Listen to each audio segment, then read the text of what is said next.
የዛሬው ምሁራን ጋር ያደረግነው ስብሰባ ትልቁ ዓላማው ምሁራን በሀገራዊ ምክክር ያላቸው ሚና ጎልቶ እንዲወጣ ለማድረግ ነው።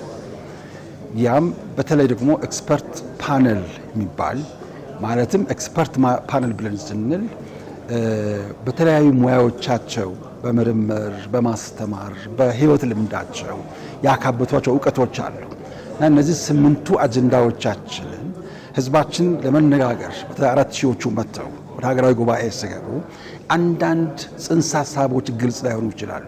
ለምሳሌ ህገ መንግስት ሲባል ወይም ደግሞ ፌደራሊዝም ሲባል ብዙ ሰው አንድ አይነት አራር የለውም። ይህንን ማስተካከል ማስረዳት የሚችሉ በሙያቸው እስካሁን ሲመራመሩበት ብዙ ጽሑፎች የነበሩ ምሁራን ስላሉ እነሱም ፈቃደኛ ሆነው ለሀገር ግንባታ የራሳቸውን አስተዋጽኦ እንዲያደርጉ ለማድረግ ነው። እኛም እንደተነጋገርነው እንደተወያየነው እንዳየነው ከምሁራን በጣም በጎ ፈቃደኝነት አለ፣ አዎንታዊ አመለካከት አለ እና አንዳንድ ጊዜ ሰዎች እንደምታውቁት ቃላት ይፈውሳል፣ ቃላት ያቆስላል፣ ከቃላት የተነሳ ሰዎች ይጋጫሉ። ስለዚህ የቃላት ግልጽነት ሴማንቲክስ የምንለው ሲነጋገሩ አንዱ ስለ መሬት ባለቤትነት ሲያወራ ሌላው ስለ መሬት ባለቤትነት፣ ስለ ውርሱ፣ ስለ መንግስት፣ ስለ ህዝብ፣ ስለ ሙስና ብዙ ነገር ነው በአእምሮ ውስጥ የሚመጣው። ግን የመሬት ባለቤትነት ሲባል ምን ማለት እንደሆነ አዋቂዎቹ በዛው የተመራመሩት ያንን ሲገልጹ ወደ ቅርቃር ከመግባት ወደ ግጭት ከመግባት ውይይቱን በጥሩ ሁኔታ የውይይቱ ወይም የምክክሩ ፍሰት ጤናውን ጠብቆ እስከ መጨረሻው እንዲከናወን ለማድረግ እነዚህ የጀርባ አጥንት ስለሚሆኑ ነው። ለዚያ ነው የፈለግናቸው። እነሱም ፈቃደኛ ሆነው ቅድም እንዳያቸዋቸው አግኝተናቸዋል። በአጭሩ ዓላማችን ኤክስፐርት ፓነል ወይም ደግሞ የኤክስፐርቶች ግብረ ኃይል አንድ ግብረ ኃይል እንዲቋቋም ስለፈለግን ነው። ያም ደግሞ ለምክክሩ ስኬት እጅግ ወሳኝ ስለሆነ ነው። ቅድም አይታችሁ እንደሆነ አንዳንድ መሰረታዊ ጥያቄዎችን አንስተዋል። ለምሳሌ አጀንዳዎቹ ላይ ራሱ ከቀረቡ አጀንዳዎች መካከል ለምሳሌ ስለ ተቋም ግንባታ ለምን ለብቻው ቆመ የሚል ነበረ። የመለስነው መልስ የአንድ ሀገር ጥንካሬው በጥቂት ባሉ አመራሮች ጥንካሬ ብቻ ሳይሆን በተቋም ጥንካሬ ነው። ለልጅ ልጆቻችን ማውረስ የምንችለው መሪዎች ቢያጠፉ እንኳን ፓርቲዎች ቢያጠፉ እንኳን ማረም የሚችል ጠንካራ ተቋም ሲኖር ለሀገር እድገት ዋስትና ይኖራል።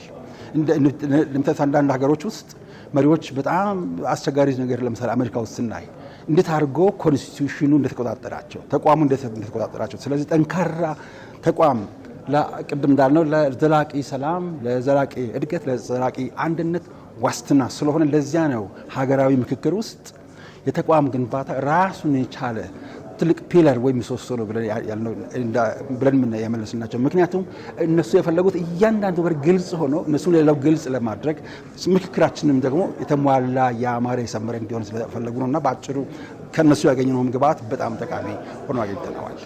እስካሁን ድረስ ኢትዮጵያ ውስጥ የነበረው ከምሁራን አንዳንድ ምሁራን ሁሉ ሳይሆኑ ፖለቲካንና ኤሌክትሪክን በሩቁ የሚል ልጆችን ላሳድግበት ሙያዬን ላሳድገው ልደግ ስለዚህ ከፖለቲካ ጋር ግንኙነት የለኝም ማለቱን ትተን ፖለቲካ ማለት እያንዳንዱ ሰው የሚያደርገው ድርጊት ነው። የዕለት ዕለት አሁን የማደርገው የፖለቲካ ነው። ፖለቲካ በአጠቃላይ እንደ አሪስቶትል አነጋገር ሰውን ከሌሎች ፍጥረት ልዩ የሚያደርገው ፖለቲካል ክሪኤቸር ወይም ፖለቲካዊ ፍጥረት ስለሆነ ነው። ስለዚህ እያንዳንዳችን ፖለቲካዊ ፍጥረት በመሆናችን ለፖለቲካ ስኬት፣ ውጤታማነት፣ ጤናማነት በኢትዮጵያ ውስጥ የራሳቸው ሚና እንዲጫወቱ አሁንም ይህ ጊዜ ሳያልፍ ተሽቀዳድሞ ወደዚህ እንዲመጡ የራሳቸውን አስተዋጽኦ እንዲያደርጉ ከታሪክ ወቀሳም ለመዳን የሚችሉትን እንዲያደርጉ እኔ ለሀገር የምንሰራው የሚል ጥያቄ ሁሌ እየጠየቁ ከሁላችንም ጋር አብረን እንድንቆም አደራ ለማለት ነው የምፈልገው። ለሚዲያዎችም ሁልጊዜ እንደምታደርጉት እናንተ ሁላችሁ በየቦታው ስንሰማችሁ ከጎናችን ነበራችሁ። ቅድም ሰብሳቢያችን ጀርባ አጥንታችሁን ብሏችሁ ነበረ። ምክንያቱም ለአንድ ሀገራዊ ምክክር ስኬት ከ80% በላይ አስተዋጽኦ ያለው ሚዲያ ነው። ስለዚህ እናንተ ማስተማራችሁን፣ ህዝብን ማነቃቃታችሁን ቀጥሉ። በጋራ መልካም ሀገር፣ ሰላም ሀገር ትገነባለች ብለን እናስባለን፣ እናምናለን። ፈጣሪም ያገዘናል። አመሰግናለሁ። በነገራችን ላይ ብዙ ቦታ ስንሄድ የዛሬ 50 ዓመት መሆን ነበረበት የሀገራዊ ምክክር። ቆይታችኋል ምን ጊዜም። ምክንያቱም ሰዎች መልካም ነገር ቀደም ብዬ አግኝቼ ቢሆን ኖሮ ያ ቁጭት ስለሆነ እኛም ደስ ነበር ያለን። በእርግጥ ተሳትፈዋል፣ የተሟላ አልነበረም። በተለይ እንግዲህ ለራስ ማዝላት ሳይሆን በተለይ ዩኒቨርሲቲ ተማሪዎችና ምሁራን በጣም ብነጋገሩበት እኔ ደስታዬን አልችለውም ነበር። ወደዚያ አልተደረሰም። ምክንያቱም ሀገራዊ ምክክር ስለሆነ ምክክሩን ሁሉም ጋር ማዳረስ ነበረብን።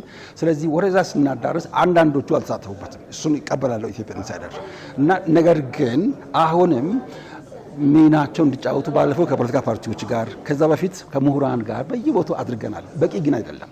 ስለዚህ በብቃት ስላልተሳተፉበት ነው እንጂ እኛም ይኸው አንዱ ማሳያ ይሄ ነው።